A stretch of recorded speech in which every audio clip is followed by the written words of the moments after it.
हमने अपने last topic में फोर्सेस की एडिशन को देखा और हमने देखा कि फोर्स सिंपल नंबर्स की तरह ऐड नहीं होती because force is a vector quantity.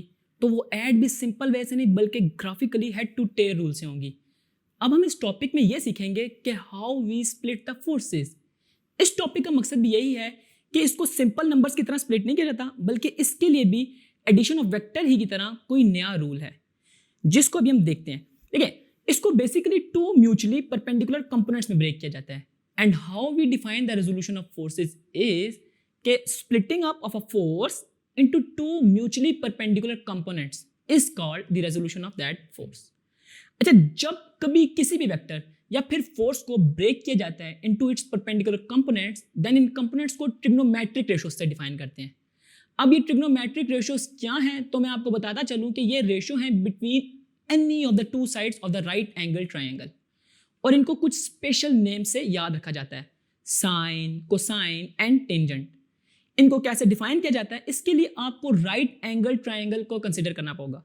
I guess कि आपको राइट एंगल ट्रायंगल पता होगा। वेल, मैं आपको बता भी दूं कि ये वो ट्रायंगल है जिसमें एटलीस्ट एक एंगल 90 डिग्री का होता है। जो साइड 90 डिग्री एंगल के ऑपोजिट है वो हाइपोटेन्यूस है, वेयर एज इसकी एक साइड बेस और दूसरी साइड परपेंडिकुलर कहलाती है depending upon the given angle. जो opposite to the given angle होगी ना हम उसे परपेंडिकुलर कहेंगे and the rest is called the base. इनके फार्मूलाज में आपको मैं वन बाय वन अभी बताता हूं कि जैसे sine theta is equal to perpendicular over hypotenuse, cos theta is equal to base over hypotenuse और tan theta is equal to perpendicular over base. इनकी ट्रिग्नोमेट्रिक रेशियोज को याद रखने के लिए आपको एक फ्रेज बताता हूं, आप उसके जरिए भी इन फार्मूलाज को याद रख सकते हैं। वो क्या है कि जैसे some people have curly brown hair through proper brushing, इसमें सम का जो एस है वो साइन को शो कर रहा है, वेयर एज पीपल हैव में परपेंडिकुलर हाइपोटेन्यूस आ गए, सी जो है कर्ली का वो कॉस को शो कर रहा है और ब्राउन हेयर हमारे पास बेस ओवर हाइपोटेन्यूस को शो कर रहे हैं। वेयर एज जो लास्ट पॉइंट था इस फ्रेज का कि थ्रू प्रॉपर ब्रशिंग, जिसमें टी जो है वो टैन को और प्रॉपर ब्रशिंग का पी और बी जो है वो परपेंडिकुलर और बेस को शो कर रहा है।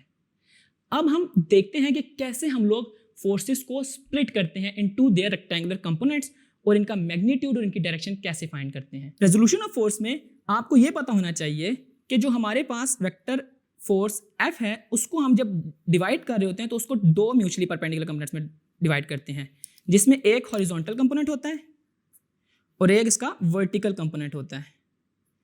जो इसका हॉरिजॉन्टल कंपोनेंट होता है उसको हम लोग Fx कहते हैं और जो इसका वर्टिकल कंपोनेंट होता है उसको हम Fy कहते हैं।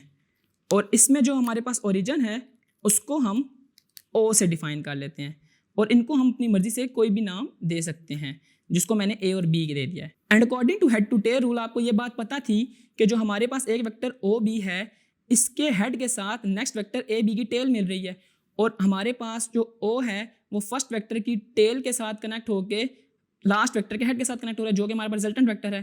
तो according to head to tail rule मेरे पास जो OA है वो OB प्लस AB के इक्वल होगा और OA और OB इसमें हमारे पास OA जो है वो फोर्स को डिनोट कर रहा है, OB मेरे पास Fx को डिनोट कर रहा है, जबकि AB मेरे पास F ऑफ y को डिनोट कर रहा है।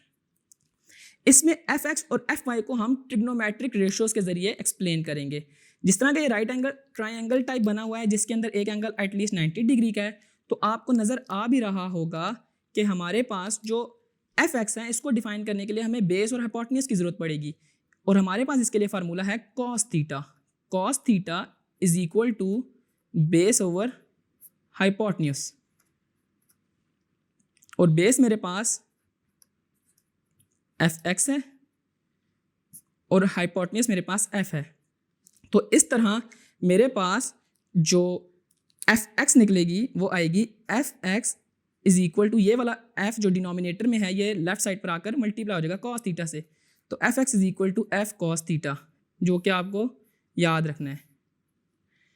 और इसके अलावा जब आपने Fy निकालना हो तो इसके लिए क्या तरीकाकार है कि आपको साइन थीटा यूज़ करना होगा और साइन थीटा जो होता है वो होता है साइन सम पीपल हैव यानी कि परपेंडिकुलर ओवर हाइपोटेन्यूस। तो हमारे पास जो परपेंडिकुलर है इसमें वो Fy को शो कर रहा है और हाइपोटेन्यूस F को। तो यूँ मेरे पास डिनोमिनेटर जब लेफ्ट साइड पे जाके मल्टीप्लाई होगा तो मेरे पास एफ वाई जो आएगा वो इक्वल आ जाएगा एफ ऑफ साइन थीटा के। तो आपके पास दो परपेंडिकुलर कंपोनेंट्स निकल आए। और अगर आपको इसका मैग्नीट्यूड निकालना हो तो उसके लिए जो फार्मूला है वो ये है कि f is equal to under the root F X का स्केयर प्लस एफ वाई का स्केयर, जिसमें एफ एक्स आपको पता है कि हमारे पास एफ कॉस थीटा है और एफ वाई जो है वो हमारे पास एफ साइन थीटा को शो कर रहा होता है, जो कि हम इसके अंदर पुट करके इनका मैग्नीट्यूड फाइंड कर सकते हैं। और इसके लास्ट स्टेप में हमारे पास ये है कि हम इसकी डायरेक्शन निकालेंगे। डायरेक्शन निकालने का तरीका ये है कि आप इन दोनों को आपस में एक दूसरे से डिवाइड कर दें। जब आप इन दोनों को आपस में एक दूसरे से डिवाइड करेंगे जो कि इक्वल आएगा F Y is equal to F sine theta over F X over F cos theta. इनमें ये एफ का मैग्नीट्यूड और ये एफ का मैग्नीट्यूड आपस में एक दूसरे के इक्वल हैं, जो कि कट जाएंगे। तो हमारे पास साइन ओवर कॉस जो होता है वो टेन थीटा के इक्वल होता है। किसके इक्वल होता है? टेन थीटा के।